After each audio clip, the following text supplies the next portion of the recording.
C'est vraiment dommage qu'on ne réalise pas qu'il y a un gros aspect dans la santé mentale qu'on pourrait appeler la posture mentale. C'est quelque chose que je veux discuter avec vous. Je m'appelle Joël Bérubé, je suis kinésiologue. C'est quelque chose que je pratique de plus en plus, la posture mentale. C'est quoi la posture mentale? Là, on connaît la posture physique. C'est quelque chose qui s'observe, c'est quelque chose qui se mesure, c'est quelque chose qu'on peut travailler. Pour cette raison-là, on la connaît, on en parle, on la travaille. Et c'est efficace. Pourquoi? Parce que la posture, c'est la base sur laquelle notre corps se tient. C'est la base sur laquelle on ressent. C'est la base sur laquelle on se bouge. Que ce soit pour un sport, que ce soit pour la vie de tous les jours, pour le travail. Gérer la douleur, on la connaît. On peut voir que des genoux viennent à s'enfoncer vers l'intérieur, que le dos vient s'arrondir, que les épaules sont enroulées, que ça peut causer des tensions, des douleurs. On peut faire des liens. Pour autant, on a la même chose avec le mental. On a une posture mentale, puis cette posture-là est tout aussi importante et est connectée à notre posture physique. On le sait, une posture qui est stable est une posture qui est efficace, c'est une posture qui nous amène du bénéfice. Une posture qui est tout croche, c'est une posture qui peut être instable et donc qui pourrait être justement plus à risque de nous causer des douleurs, des blessures ou autres problèmes. C'est la même chose avec une posture mentale. Une posture mentale qui n'est pas stable, c'est une posture qui nous amène à avoir des risques de maladie mentale. Maladie mentale, c'est un mot qui est très fort, mais en réalité, c'est des difficultés mentales. Ça peut être de l'anxiété mineure comme l'anxiété majeure, ou de la dépression, ou je ne sais quelle autre condition qui peut nous affecter négativement dans notre vie. Peu importe c'est quoi, c'est important de bien se sentir dans notre mental, dans notre corps, puis ça passe à travers cette posture mentale-là. C'est quelque chose de fondamental. Et de travailler sur chaque petit détail de notre quotidien, ça peut être pertinent, mais si nos pieds ne sont pas bien enracinés, on ne pourra pas être droit. Si notre vision de la vie n'est pas bien enracinée, on ne peut pas se tenir droit dans notre mental. Dès qu'on va prendre dans le vent, dès qu'on va glisser sur la glace, on va tomber. Dès que quelqu'un va nous insulter, dès qu'un événement va se produire dans notre vie pour lequel on n'est pas préparé, on va tomber. Notre posture doit être stable. Autrement, on ne veut pas avoir de résilience par rapport à ce que la vie va nous apporter. Puis si on est dans une condition présentement où est-ce que ça va pas bien, on peut l'améliorer, puis être plus stable, puis mieux survivre à cet événement-là. Si on est en prévention, on peut travailler sur la posture mentale, puis prévenir ces situations-là. Et c'est quoi la posture mentale? La posture mentale, c'est la même chose que si on visualise un corps, tout commence au niveau des pieds. C'est les pieds qui viennent nous agripper au plancher, c'est les pieds qui viennent nous stabiliser pour que les genoux soient droits, puis que les hanches soient droites, puis que le dos soit droit. Si on n'est pas stable au niveau des pieds, s'ils sont juste passifs sur le plancher tout mou, on ne sera pas capable de générer de force, on ne sera pas capable de générer de stabilité. Pensez à un boxeur qui veut faire le coup de poing, ça commence à partir du pied, c'est le pied qui est au sol qui va créer un pivot qui va permettre à l'énergie de monter jusqu'au point. On ne peut pas que générer un coup de poing à partir de l'épaule, ça doit débuter à partir du pied. Donc, la base du posture mentale, c'est notre pied, c'est notre enracinement. C'est quoi l'enracinement d'une posture mentale? C'est notre compréhension de la vie, c'est notre vision de la vie. De savoir qui qu'on est, de savoir notre identité, de savoir c'est quoi nos besoins dans la vie, c'est quoi nos appartenances, c'est quoi notre mission dans la vie, nos objectifs, nos valeurs. Puis après ça, de savoir que ça influence seulement notre moment présent. On a notre passé puis on a notre futur. Qu'est-ce qui dans notre passé nous a amené à être qui qu'on est aujourd'hui? Est-ce qu'on possède nos caractéristiques ou est-ce qu'on est notre identité? Si on devient à être anxieux, ce n'est pas la même chose que d'avoir de l'anxiété. Une fois que je possède quelque chose, je peux le laisser aller.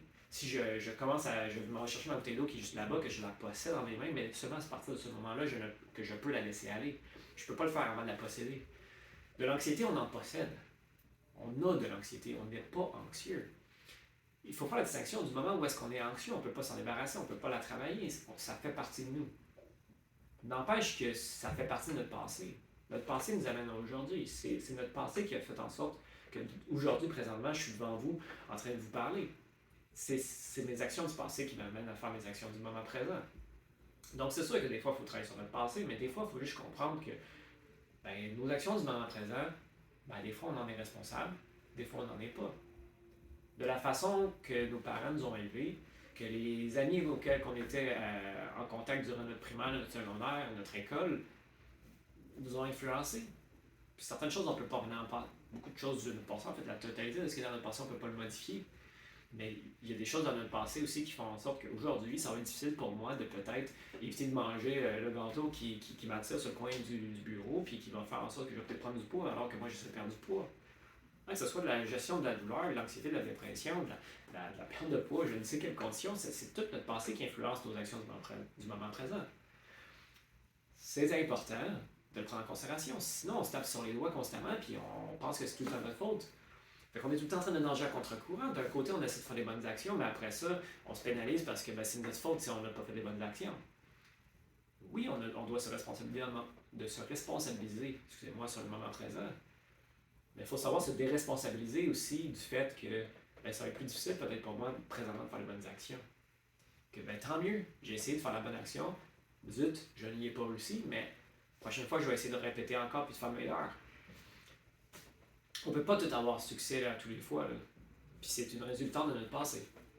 Donc c'est ça la juste vision, c'est là qu'il faut s'enraciner, parce que si on est constamment en train de tout mettre sur nos épaules, comment on peut réussir? Si on est constamment en train de penser que on est anxieux, que ça fait partie de notre personnalité, ça fait partie de notre caractère, et comment on peut s'améliorer? On ne peut pas s'en débarrasser. Si on pense que ça va nous suivre toute la vie, que mon identité est permanente, que mon âme est permanente, que je ne peux jamais modifier ça, encore une fois, je suis prisonnier de mon corps. Si j'essaie de perdre du poids, puis ça fait à répétition que j'essaie de perdre du poids, puis j'y arrive jamais, si je pense que c'est parce qu'il n'y a aucune autre solution, c'est sûr que je ne pourrai jamais m'en sortir. Notre vision est super importante. Pour changer les choses dans notre vie, il faut commencer par identifier. Une fois qu'on a identifié quelque chose, à ce moment-là, on peut comprendre. On peut apprendre, on peut découvrir, on peut comprendre. Puis on ne peut pas comprendre si on n'a pas identifié. Puis pour identifier, des fois, ça demande de découvrir des choses. Parce qu'on sait ce qu'on sait. On sait ce qu'on ne sait pas. Mais on ne sait pas ce qu'on ne sait pas. Puis ce qu'on ne sait pas, c'est les choses qu'il faut découvrir aléatoirement en écoutant une vidéo, en lisant un livre, en allant voir quelqu'un avec qui on discute puis qui nous mentionne quelque chose que « Hey, je savais pas ça ». À partir de là, on peut apprendre. Mais si votre vision de la vie, elle est telle que vous l'avez connue toute votre vie, puis vous êtes pris dans un pattern, dans un comportement que vous n'arrivez juste pas à sortir, c'est possible que c'est parce que vous ne savez pas ce que vous ne savez pas. Mais du moment que vous allez le savoir, vous allez pouvoir travailler là-dessus, vous allez pouvoir le comprendre. Une fois qu'on a identifié, on peut comprendre. Une fois qu'on a compris, on peut accepter. On peut accepter qu'on a le contrôle. Puis si on a le contrôle, on doit exécuter. On peut comprendre qu'on n'a pas le contrôle. Donc, accepter qu'on n'a pas le contrôle. Puis à ce moment-là, ça ne sert à rien d'exécuter sur quelque chose qu'on n'a pas le contrôle, on ne peut rien y faire. On doit donc laisser aller. Donc, c'est un processus en 4 étapes, que ce soit pour gérer la douleur physique, gérer la perte de poids, gérer une difficulté mentale, une souffrance mentale. Il faut commencer par identifier, ensuite de comprendre, ensuite d'accepter. Ensuite, soit qu'on exécute, si on peut contrôler, ou on laisse aller si on ne peut pas contrôler. 4 étapes. C'est pas nécessairement facile, mais ça commence par là. Puis la première étape pour une posture mentale qui devient stable, c'est de comprendre là où est-ce qu'on s'enracine, de comprendre qui qu'on est, dans quel environnement qu'on existe et comment on interagit dans tout ça. C'est notre juste compréhension de la vie et on doit commencer par là. Autrement, toutes nos démarches ne pourront jamais fonctionner, ne pourront jamais nous amener à un nouvel équilibre de vie, un nouveau bien-être de vie. C'est pas de la santé mentale, c'est de la posture mentale. C'est un bien-être mental. C'est ça qui est important.